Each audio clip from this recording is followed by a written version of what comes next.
ನಾವು ಹಿಂಗೆ ಕೂತ್ರೆ ಜಾತಿ ಜಾತಿ ಜಾತಿ ಅನ್ಕೋತ ನಾವು ಹೋಗ್ಬಿಟ್ರೆ ಹಿಂದೂಗಳು ಒಂದು ಆಗದಿದ್ದರೆ ಮುಂದಿನ ದಿವಸ ನಾವು ಅಲ್ಪಸಂಖ್ಯಾತರಾಗ್ತೀವಿ. ಅವ್ರು 18, 20, 30% ಏರ್ಕೋತ ಹೋಗ್ತಾರೆ. ಯಾಕಂದ್ರೆ ನೀವು ಒಂದೇ ಲಗ್ನಾಗಿ ಎಡೆ ಹಿಡಿತೀರಿ. ಅವ್ರು 5 ಆಗ್ತಾರೆ, 25 ತೆಗಿತಾರೆ. ಅವಾಗ 35-40% ಆದ್ರೆ ಸಿದ್ದರಾಮಯ್ಯ ರಾಜ್ಯದ ಮುಖ್ಯಮಂತ್ರಿ ಆಗ್ಲಿಕ್ಕೆ ಸಾಧ್ಯ ಇಲ್ಲ. ಯಾವ ಹಿಂದೂಗಳು MLA ಆಗಲಿಕ್ಕೆ ಸಾಧ್ಯ ಇಲ್ಲ, ಯಾವ ಹಿಂದೂಗಳು MP ಆಗಲಿಕ್ಕೆ ಸಾಧ್ಯ ಇಲ್ಲ. ನಾಳೆ ಪೊಲೀಸ್ ಸೆಲೆಕ್ಷನ್ ಆಗೋದಿಲ್ಲ ನಮ್ಮ ಹಿಂದೂಗಳದು. ಏನು ಜಮೀರ್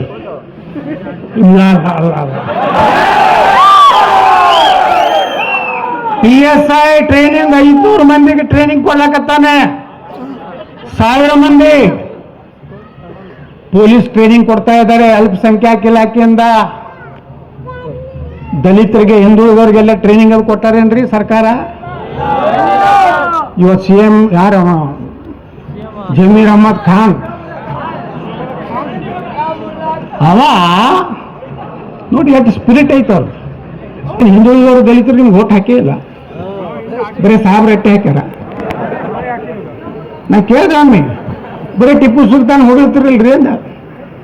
ಯತ್ನಾಳ್ ನಾಳೆ ಬೆಳಗಾವಿ ಅಧಿವೇಶನದಾಗ ಎದುರಿಗೆ ಸಿಕ್ಕರು ನನಗೆ. ಯತ್ನಾಳ್ ಎಲ್ಲ ರಾಜ ಮಹಾರಾಜರ ಕಾಲಕ್ಕೆ ಮಹಾರಾಜರೆಲ್ಲ ರೀ ನಮ್ಮ ಮೈಸೂರು ಮಹಾರಾಜರನ್ನ ಪೂರ್ತಿ ಅಲ್ಲಿದ್ದಂಥ ಇವರು ಸೈನಿಕರಿದ್ದು ಇವ್ರನ್ನೇ ನಾಶ ಮಾಡೋದಂಥವ್ರು, ಲಕ್ಷಾಂತರ ಹಿಂದೂಗಳನ್ನು ಕೊಲೆ ಮಾಡಿದಂಥವ್ರು. ಕೊಡಗಿನಲ್ಲಿ ಒಂದು ಕಡೆ ಸಂಧಾನಕ್ಕೆ ಕರೆದು ಟಿಪ್ಪು ಸುಲ್ತಾನ ಲಕ್ಷಾಂತರ ಹಿಂದೂಗಳನ್ನು ಕೊಲೆ ಮಾಡ್ತಾನೆ. ಒಂದು ಕಡೆ ಹಾಕಿ ಸುಮಾರು 3500 ದೇವಸ್ಥಾನಗಳನ್ನು ಧ್ವಂಸ ಮಾಡ್ತಾನೆ. ದುರ್ದೈವ ಅಂದರೆ ಈ ದೇಶದಲ್ಲಿ ಟಿಪ್ಪು ಸುಲ್ತಾನನ್ನು ದೊಡ್ಡ ದೊಡ್ಡ ಕಟೋಟಿಸ್ತಾರೆ. ಇವತ್ತು ಹಿಂದೂಗಳು ಜಾಗೃತರಾಗಿದ್ದಾರೆ. ಹಿಂದೂಗಳಿಗೂ ಗೊತ್ತಾಗ್ತಾ ಇದೆ ನಾವು ದಲಿತರು, ಹಿಂದುಳಿದ ವರ್ಗ, ಲಿಂಗಾಯತ, ಒಕ್ಕಲಿಗ, ರೆಡ್ಡಿ ಇನ್ನೊಂದು ಮಾಡ್ಕೊಂಡು ಹೋದ್ರೆ ನಮ್ಮ ಭವಿಷ್ಯ ಇಲ್ಲ ಅಂತದ್ದು. ರಾಮನಿಗೆ ಯಾವುದೇ ಜಾತಿ ಇಲ್ಲ. ನಾವೇ ಟಿವಿ ತಟ್ಟು ಹೇಳ್ತೀವಿ ನಾವು ಸಂವಿಧಾನದಾಗ ನಡೀತೀವಿ ಅಂತ ಹೇಳಿ. ಆ ಮಕ್ಕಳಿಗೆ ಹೇಳ್ತಾರಪ್ಪ ನೀವು ಸಂವಿಧಾನದಾಗ ನಡೀತಾರಂತ ಹೇಳಿ ಹೇಳ್ತಾರೇನೋರು. ಹಮಾರ ಕೌಮ್ ಬಡಾ ಹೈ, ಕುರಾನ್ ಬಡಾ ಹೈ, ಸಂವಿಧಾನ ಕೋ ಹಮ್ ನಹೀ ಮಾನ್ತೆ ಅಂತ ಹೇಳ್ತಾರೆ. ಮತ್ತೆ ಅಂಥವ್ರು ನೀವು ಇಡ್ಬೇಕು, ಪಾಕಿಸ್ತಾನ ಕಳಿಸ್ಬೇಕು, ಮಕ್ಕಳನ್ನ ಕಳಿಸ್ಬೇಕಿಲ್ಲ. ಪಾಕಿಸ್ತಾನ ಜಿಂದಾಬಾದ್ ಅಂದವ್ರಿಗೆ ಏನು ಮಾಡಬೇಕು? ರಾಜ್ಯಸೇವೆ ಮಾಡಬೇಕು, ಏನು ಒದ್ದು ಒಳಗಾಕಿ ಗುಂಡು ಹಾಕ್ಬೇಕು? ಇದು ನನ್ನ ನಾಳೆ ಕೇಸ ಮನೆ ಮದ್ದೂರದಲ್ಲಿ ಪ್ರಚೋದನಕಾರಿ ಭಾಷಣ ಮಾಡಿದ್ರು. PSIನೇ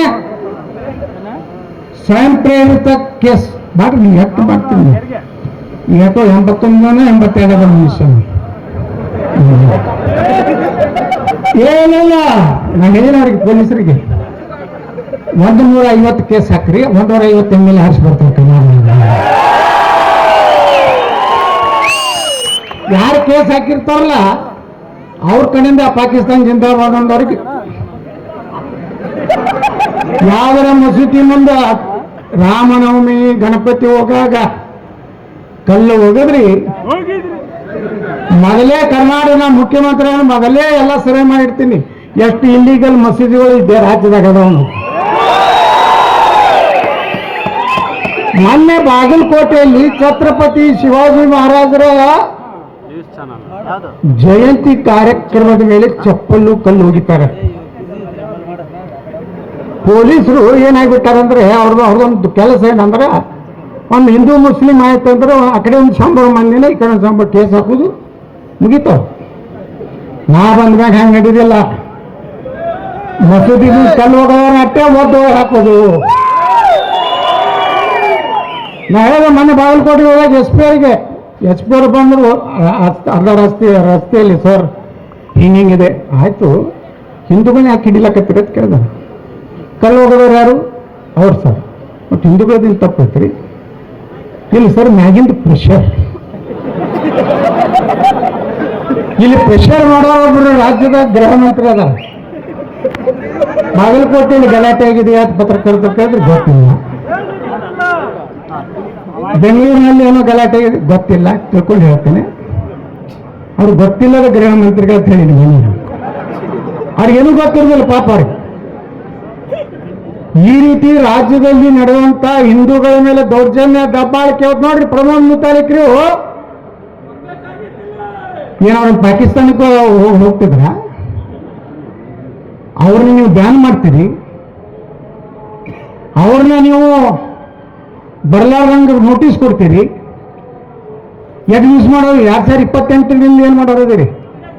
ಅವ್ರನ್ನ ಫುಲ್ ಸೆಕ್ಯೂರಿಟಿ ಒಳಗೆ ಕೊಲಾಕಿ ನಾವು ಕೊಟ್ಟು ಕಳಿಸೋಂಥ ಕೆಲಸ ನಾವು ಮಾಡ್ತೀವಿ. ಏನು ಹಿಂದೂಗಳ ಪರವಾಗಿ ಮಾತಾಡಬಾರ್ದ? ದೇಶನ ಪರಸ್ಪರ ಪರವಾಗಿ ಮಾತಾಡ್ಬೇಕನ್ನು? ನಮ್ಮ ದೇಶ ಹಿಂದೂ ರಾಷ್ಟ್ರ. ನಾವೇನು ಹೇಳ್ತೀವಿ ನೀವು ಕೇಳ್ಬೇಕಟ್ಟೆ. ನೀವೇನಾರೇ ಹಾರಾಡ್ತಿದ್ರೆ ನಿಮ್ಗೆ ಗಾಂಧಿ ಮಾಡಿಕೊಡ್ತಾನ ಪಾಕಿಸ್ತಾನ. ಅಲ್ಲಿ ಹೋಗಿ ಪಾಕಿಸ್ತಾನ ಒಂದ್ ಕಡೆ ಗಾಂಧಿ ಮೂರ್ತಿ ಕುಡ್ಸ್ಯಾರನ್ರಿ. ಕುಡ್ಸ್ಯಾರನ್ನ ಯಾರು ದೇಶ ಹೊಡೆದಾರ? ಯಾರು? ನೆಹರು, ಗಾಂಧಿ. ಪಾಪ ಗಾಂಧಿಯವ್ರಿಗೆ ಇದು ಆದಾಗ ಅವ್ರೇನು ಅಸಾಸಿನೇಷನ್ ಆಯ್ತಲ್ಲ, ಮಾನ್ಯ ಲೋಕಸಭೆಯಲ್ಲಿ ಒಬ್ಬ ಬಿಜೆಪಿ ಲೋಕಸಭಾ ಸದಸ್ಯರು ಹೇಳಿದ್ರು, ಪಾಪ ಗಾಂಧಿ ಹತ್ಯೆ ಆದಂಥ ಸಂದರ್ಭದಲ್ಲಿ ನೆಹರು ಲಾರ್ಡ್ ಮೌಂಟ್ ಬ್ಯಾಟನ್ ಮಗ ಹೆಂಡತಿ ಕೂಡ ಒಳಗೆ ಹೋಗ್ಲಾಕ್ ಕೂತಿದ್ದ. ನೋಡಿ ಎಷ್ಟು ದುಃಖ ಆಗಿರ್ಬೇಕು ನೆಹರುಗೆ. ಲಾರ್ಡ್ ಮೌಂಟ್ ಬ್ಯಾಟನ್ ಮಗಳು ಆತ್ಮಚರಿತ್ರೆ ನಾನು ಗಾಂಧಿಯಲ್ಲಿ ಸತ್ತಿದ್ರು ಪಾಪ, ಆದರೆ ನೆಹರು ಇದ್ರೆ ನಮ್ಮ ಅವ್ವನ ಜೋಡ ರೂಮ್ನ ಕೂತಿದ್ದ. ದೇಶ ಇದು ಬೇಕಾಗಿಲ್ಲ. ಯಾರ ದುರಂಧರ್ ನೋಡಿರಲಿಲ್ಲ ಸಿನಿಮಾ? ನರೇಂದ್ರ ಮೋದಿ ಅವರು ಈ ನೋಟ್ ಬ್ಯಾನ್ ಯಾಕೆ ಮಾಡಿದ್ರು ಗುರ್ತಾಗೈತಲ್ಲ. ದಾವೂದ್ ಇಬ್ರಾಹಿಂ ಹೆಂಗ್ ಮಾಡ್ಯಾರ ನಮ್ಮ ರಾವದವ್ರು. ಈಗ ಮಿಲಿಟರಿ ನಮ್ಮ ಸೈನಿಕರಿಗೆ ಎಲ್ಲ ರುಂಡ ಕಟ್ತಿದ್ದು ಕೇಳಿದ್ರೆ ಈ ಕಡೆ ಕಡೆ. ಮೊದಲ ಕಾಶ್ಮೀರದಲ್ಲಿ ಪೊಲೀಸರು ಸೈನಿಕರನ್ನ ಶಿರಚ್ಛೇದ ಮಾಡಿ ಚೀಲ್ನಲ್ಲಿ ಹಾಕಿ ನಮ್ಗೆ ಸವಾಲ್ ಹಾಕ್ತಿದ್ರು ಪಾಕಿಸ್ತಾನದವರು. ಇವತ್ತು ನರೇಂದ್ರ ಮೋದಿ ಅವರು ಬಂದ ಮೇಲೆ ಬಂಧುಗಳೇ ಫುಲ್ ಪವರ್ ಕೊಟ್ಟಾರ ಮಿಲಿಟರಿಗೆ. ಸೀದಾ ಜನ್ನತ್ ಹಾಗೆ ಇಲ್ಲೇ ಜೈಲಿಗೆ ಹಾಕಿ ಬಿರಿಯಾನಿ ತಿನ್ನಿಸಿ ಸಿಗರೇಟ್ ಕೊಟ್ಟು ಪೊಲೀಸರು ಅವ್ರಿಗೆ ಸಲ್ಯೂಟ್ ಹೊಡೆದು. ಪ್ರಧಾನಮಂತ್ರಿ ಮನಮೋಹನ್ ಸಿಂಗ್ ಇದ್ದಾಗ ಯಾವನು JKLF ಲೀಡರು, JKLF ಲೀಡರ್ನ ಪ್ರಧಾನಮಂತ್ರಿ ಕಚೇರಿ ಕರೆದು ಬುಕ್ಕೆ ಕೊಡ್ತಿದ್ರು. ಮನಮೋಹನ್ ಸಿಂಗ್ ಎಷ್ಟೋ ಒಳ್ಳೆ ಪ್ರಧಾನಿ ಗೊತ್ತಲ್ಲ, ಒಂದ್ ದಿವಸನ ಬಾಯಿ ತೆಗೆದಿಲ್ಲ. ಆ ಸೋನಿಯಾ ಗಾಂಧಿ ಮುಂದೆ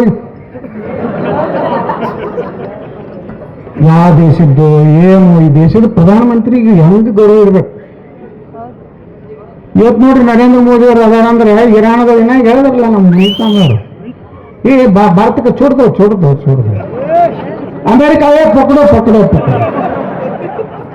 ದಮ್ಮ ಐತಿಲ್ಲ ನರೇಂದ್ರ ಮೋದಿಗಳು.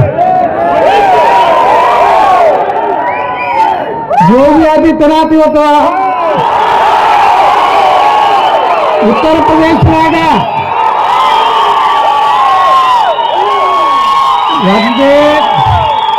ಒಂದೇ ಹಿಂದೂ ಹೆಣ್ಮಕ್ಳ ಮೇಲೆ ಅಲ್ಲಿ ಭಾರತ್ ಪಟಾಕಿ ನೋಡ್ರಿ.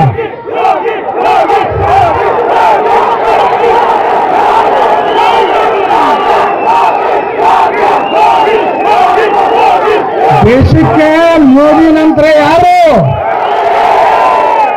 ಇದು ಯಾರೇ 4 ಮಂದಿ ರೂಮ್ನಾಗ ಕೂತು ಕೇಳೋದಲ್ಲ. ಇದು ನರೇಂದ್ರ ಮೋದಿಯನ್ನ ಯಾರು ಬೇಡಿದ್ರು? ಈ ದೇಶದ ಜನ ನೀವೇ ಬೇಡಿದ್ರಲ್ಲ ನರೇಂದ್ರ ಮೋದಿ ಅವ್ರನ್ನ. ನರೇಂದ್ರ ಮೋದಿ ಅವ್ರದ್ದು ರಿಟೈರ್ಮೆಂಟ್ ಆದ್ಮೇಲೆ ಯಾರು ಬರ್ತಾರ? ಮೋದಿ. ओ थोड़ा वो नरेंद्र मोदी अच्छा था, ये बहुत डेंजर है रे बाबा.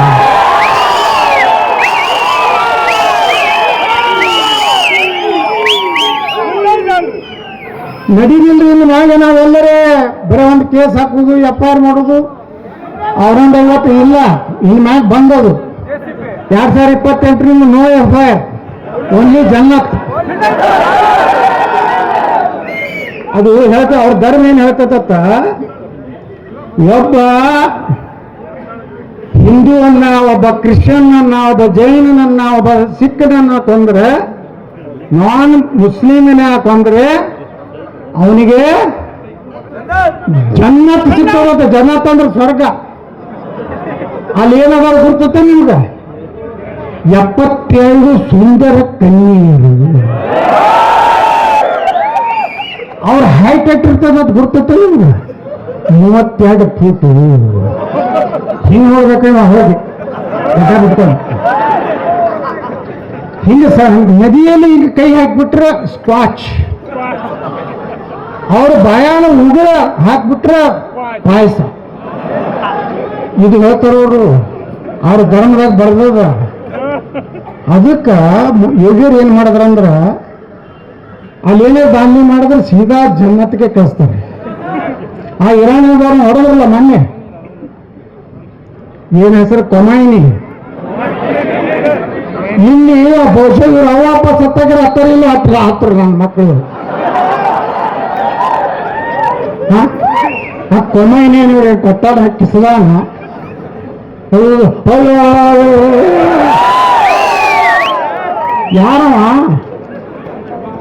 ಯಾರವ ಈ ದೇಶದಾಗ ಸತ್ತಂತ ಗಾಂಧಿ ಸತ್ತಾಗ ಏನಾರ ಅವ್ರ ಹತ್ರೇನು, ನೆಹರು ಗುಲಾಬಿ ಹೂವ ಇಟ್ಕೊಂಡು ಅಡ್ಡಾಡವ ಸತ್ರ ಹತ್ರೇನು, ಇಂದಿರಾ ಗಾಂಧಿ ಸತ್ತಾಗ ಹತ್ರೇನು, ಮತ್ತೆ ಇವ್ರ್ಯಾಕೆ ಹೇಳ್ತಾರೆ ನನ್ನ ಮಕ್ಕಳವರು. ಅಂದ್ರೆ ಇವ್ರಿಗೆ ಏನಾಗಿದೆ ಅಂದ್ರೆ ನಮ್ಮ ದೇಶದ ಅನ್ನ ತಿಂತಾರೆ, ನಮ್ಮ ದೇಶದ ನೀರು ಕುಡಿತಾರೆ, ಪಾಕಿಸ್ತಾನ ಜಿಂದಾಬಾದ್ ಅಂತಾರೆ. ಒಬ್ಬ ರಾಜ್ಯಸಭಾ ಗೆದ್ದು ಬಂದ ಈ ಕಡೆ ಮೊನ್ನೆ ಪಾಕಿಸ್ತಾನ ಜಿಂದಾಬಾದ್ ಅಂತ ಮಗನಿಗೆ ಅಂದ. ಅವ್ರು ರಾಜ್ಯಸಭಾ ಸದಸ್ಯ ಅದ. ಹೆಸರು ನಾನು ಗೊತ್ತಿಲ್ಲ, ನೀವೇ ಹೇಳ್ಬೇಕಿಲ್ಲ ಕೊಡೋದು. ನಾಸಿರ್ ಹುಸೇನ್ ಮುಂದೆ ಅಂದಿಲ್ಲ ಅವರು ನಮ್ಮ ಗೃಹ ಮಂತ್ರಿ. ನಾ ಹೇಳಿದೆ ಸ್ಪೀಕರ್ ಅವರಿಗೆ, ಈ ದೇಶದ ಅನ್ನ ತಿಂದು ನೀರು ಕೊಡುವಂತ ಆ ದೇಶದ್ರೋಹಿಗಳು ಏನದಲ್ಲ, ಅವರು ತಾಯಿಗಂಗ ಮಕ್ಕಳು ಹರಾಮ್.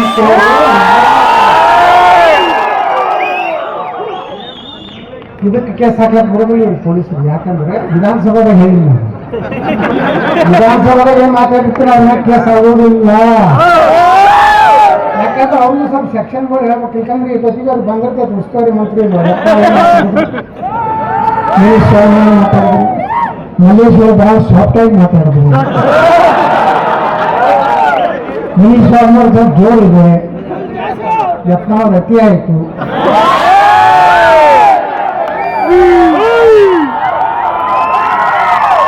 ಈಗ ನಮ್ಮ ಸಿದ್ದರಾಮಯ್ಯ ಸರ್ಕಾರದಾಗ ಆ ಮುಖ್ಯಮಂತ್ರಿ ಕಚೇರಿಯಲ್ಲಿ ಬರೀ ಸಾಧನ. ಮೊನ್ನೆ ಕೆಲವೊಂದು IPS ಅಧಿಕಾರಿಗಳು, ಕೆಲವೊಂದು ಹಿರಿಯ ನನಗೂ ಭೇಟಿ ಆಗ್ತಿರ್ತಾರೆ. ಕೆಲವೊಂದು ಹಿರಿಯ ಅಧಿಕಾರಿಗಳು ನಾನು ಕೂಡ ನಮ್ಮದು ಸೀನಿಯರ್ ಲೀಡರ್ ಕರ್ನಾಟಕ ಹೇಳ್ತಾರ ಸರ್, 2000 ನೋಡ್ರಿ IPS IAS ಅಧಿಕಾರಿಗಳು ಹೇಳ್ತಾರೆ ನಮ್ಗೆ, ಸರ್ ನಿಮ್ಮಂಥವ್ರಿಗೆ ರಾಜ್ಯದ ಮುಖ್ಯಮಂತ್ರಿ ಆಗದಿದ್ರೆ ಈ ರಾಜ್ಯದಲ್ಲಿ ಇದು ಸೀನಿಯರ್ IPS ಅಧಿಕಾರಿಗಳು ನನಗೆ ಹೇಳ್ತಾರೆ, ದಲಿತ IPS ಅಧಿಕಾರಿಗಳು ನನಗೆ ಹೇಳ್ತಾರೆ. ಅಂದ್ರೆ ಒಂದು ವ್ಯಕ್ತಿಯ ಬಗ್ಗೆ ಎಷ್ಟು ಅಧಿಕಾರಿಗಳಲ್ಲಿ ನಾರಾಜಗಿದೆ, ಗೌರವ ಇಲ್ಲ ಮುಖ್ಯ ಸಮಾಜದ ಅಧಿಕಾರಿಗಳಿಗೆ, ಪೊಲೀಸರಿಗೆ. ಈ ರೀತಿ ಪರಿಸ್ಥಿತಿ ರಾಜ್ಯದಲ್ಲಿ ಏನಾಗಿದೆ ಬಂಧುಗಳೇ, ನಾವೆಲ್ಲ 2028 ನೀವೇನಾದ್ರು ಮತ್ತೆ ತಪ್ಪು ಮಾಡಿದ್ರೆ ನಾವು ಕುಮಾರಸ್ವಾಮಿ ಎಲ್ಲ ಒಂದೇ ಇರ್ತೀವಿ ಅಂತ ಕಾಳಜಿ ಮಾಡಿದ್ರೆ, ನಾ ಕುಮಾರಸ್ವಾಮಿ ಪರವಾಗಿ ಬಿಟ್ಟಿದ್ದೀನಿ, ಮುನಿಸ್ವಾಮಿ ಅದೆಲ್ಲ ಗೊತ್ತಿಲ್ಲ. ಅದು ಎಂಡಿ ಅಂದ್ರೆ ಇಲ್ಲ ನಾನು, ಯಾಕಂದ್ರೆ 150 ಸೀಟ್ ಬರಬೇಕು. ಯಾರ್ಯಾರು ಹಿಂದೂಗಳ ಕಾರ್ಯಕ್ರಮ ಕಲ್ಲು ಹೋಗೋದಂದ್ರೆ ಏನ್ ಮಾಡ್ಬೇಕು?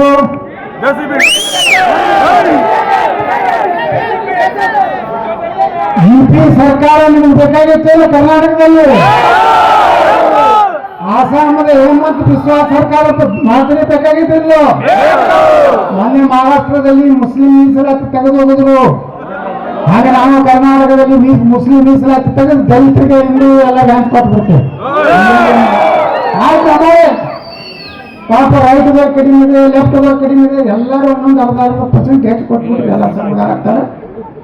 ಸ್ವಲ್ಪ ನಾವು ಎಲ್ಲರೂ ಲಿಂಗಾಯತ್ ಹೋಗ್ಬಿಡೋದು ಒಕ್ಕಲಿಗರು ಬ್ರಾಹ್ಮಣರು ಎಲ್ಲ ಶ್ರೀಮಂತರು ಅದಾರೆ, ಎಲ್ಲರೂ ರಾಷ್ಟ್ರಪತಿನಾಗ ಅದ್ರಿ ಬ್ರಾಹ್ಮಣರು.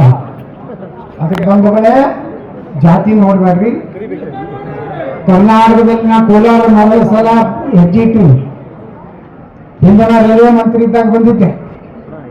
ಮಾರಿಕುಪ್ಪಂ ಬೆಂಗಳೂರು ಒಂದು ಟ್ರೈನ್ ನಾನೇ ಮಾಡಿದ್ದು. ಅವಾಗ ಇಲ್ಲೆಲ್ಲ ಬಡವರು ಬೆಂಗಳೂರು ದುಡಿಲಾಕ್ ಹೋಗ್ತಾರೆ, ಅವ್ರಿಗೊಂದು ಟ್ರೈನ್ ಮಾಡ್ತಾರೆ. ಅವಾಗ ಕೆ ಸುಬ್ರಹ್ಮಣ್ಯಪ್ಪನವರು ಇಲ್ಲಿ ಲೋಕಸಭಾ ಸದಸ್ಯರಿದ್ದು, ನಾ ರೈಲ್ವೆ ರಾಜ್ಯ ಮಂತ್ರಿ ಇದ್ದೆ. ಇಲ್ಲೊಂದು ಟ್ರೈನ್ ಚಾಲೂ ಮಾಡಿದ್ದೆ. ಬೆಂಗಳೂರಿನಲ್ಲಿ ಕೋಲಾರದಲ್ಲಿ ಇದೇನು ಧ್ವನಿ ಬೋರ್ಡ್ ನಾನೇನು ಬಂದ್ ಆಯ್ತಲ್ಲ ದುಡಿಲಿಕ್ಕೆ ಅವಾಗ ವೇತನ ಪಾಸ್ ಮಾಡಿದ್ದೆ ಗೊತ್ತದೆ. ಒಂದು ಪಾಸ್ ಒಂದು ತಿಂಗಳಿಗೆ 150 ರೂಪಾಯಿಗಳಲ್ಲಿ ಬೆಂಗಳೂರಿಗೆ ಹೋಗಂಗೆ ಮಾಡಿಕೊಟ್ಟಂತ ನಾನು ಬಸವನಗೌಡ ಇನ್ನೂ ಕೆಲವೊಂದು ಎಕ್ಸ್ಟ್ರಾ ಟ್ರೈನ್ ಇರ್ತಾರೆ. ಅದಕ್ಕೆ ಬಡವರ ಸಲುವಾಗಿ ಅದೊಂದು ಟ್ರೈನ್ ಮಾಡಿದ್ರಿಂದ ಎಷ್ಟೋ ಜನ ಗಣಿಗಾರಿಕೆಯಲ್ಲಿ ಕೆಲಸ ಇಲ್ಲ, ಅದಕ್ಕೆ ನಿರುದ್ಯೋಗಗಳು ಕೊಡುವಂಥ ಕೆಲಸ ಮಾಡಿದ್ದೀವಿ. ಬಂದರೆ ಇಷ್ಟೇ ವಿನಂತಿ ಮಾಡ್ಕೊತೀನಿ. ಇಷ್ಟೊಂದು ಸಂಖ್ಯೆ ಬಹಳಷ್ಟು ಚರ್ಚೆ ನಡೆದಿತ್ತು. ಇವತ್ತಿನ ಕಾರ್ಯಕ್ರಮಕ್ಕೆ ಅವ್ರನ್ನ ಬ್ಯಾನ್ ಮಾಡ್ತಾರೆ, ಇವನು ಬ್ಯಾನ್ ಮಾಡ್ತಾರೆ. ನನಗೆ ಬ್ಯಾನ್ ಮಾಡಿದ್ರೆ ಹೈಕೋರ್ಟ್ನಲ್ಲಿ ಆರ್ಡರ್ ತರಿಸಿದ್ದೆ. ಫುಲ್ ಕೋರ್ಟ್ ತೊಗೊಂಡು ಹೇಳ್ತಿದ್ರು. ಹೈಕೋರ್ಟ್ ಏನು ಕೇಳ್ತಿತ್ತು, DGIGPಗೆ ಆರ್ಡರ್ ಮಾಡ್ತಿದ್ರು with full security Yatnal may go.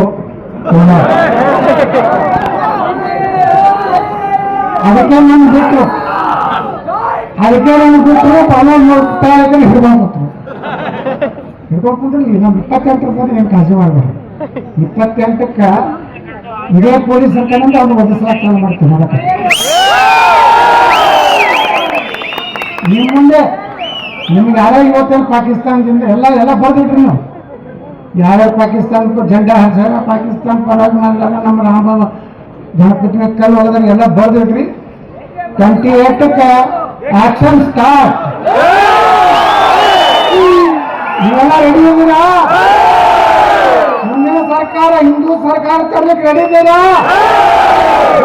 Bharat Mata Ki, Chhatrapati Shivaji Maharaj Ki, doctor Baba Saheb Ambedkar ಅವರಿಗೆ, ಕ್ರಾಂತಿವೀರ ಸಂಗೊಳ್ಳಿ ರಾಯಣ್ಣ ಅವರಿಗೆ, ಬಾಬು ಜಗಜೀವನ್ ರಾಮ್ ಅವರಿಗೆ ಎಲ್ಲರಿಗೂ ನಾನು ನಮಸ್ಕಾರ ತಿಳಿಸಿ ನಾನು ಮಾತು ಮುಗಿಸ್ತೀನಿ. ಜೈ ಶ್ರೀರಾಮ್.